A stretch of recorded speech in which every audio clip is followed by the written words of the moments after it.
I'm up here on a roof. We are putting in a vent. We're gonna put it right here. I'm gonna have the vent right here. This is a Broan exhaust vent. It's got the duct work. We're gonna attach it to a bathroom fan in the house. This is a roof we did a while ago.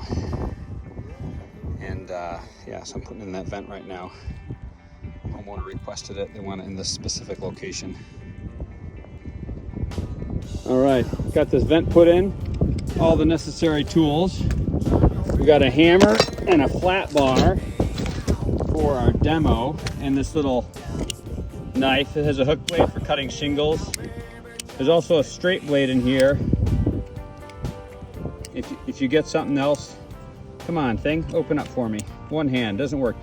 This is a little storage thing. Inside there's a straight blade, but I'm not gonna do that right now because I'm on a roof and I don't want to risk something. These are pitch hoppers. Makes it easy to stand on a steep slope. This is decently steep.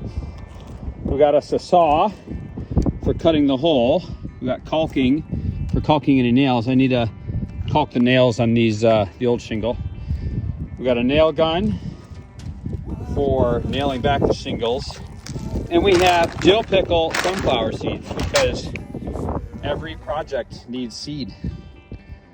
And this is what it entails. So this vent is now in. The exhaust hose thing, whatever you want to call it, is hanging down in the attic.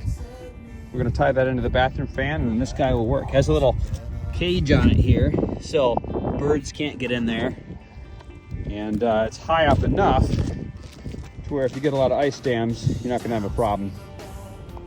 Not that I have ever heard of it being a problem, but if there's enough ice and snow buildup, it could probably, if the water will melt on a roof oftentimes and congregate at the eave, and then that can basically create almost a puddle on the roof, and something bad could happen. Now, something I didn't show you is the shingles that we put on here. I cut from another bundle. This shingle's wet, so it looks a different color, but it's the same color. And ice and water shield. So there's ice and water shield underneath this. There's ice and water shield right there, going around the whole thing.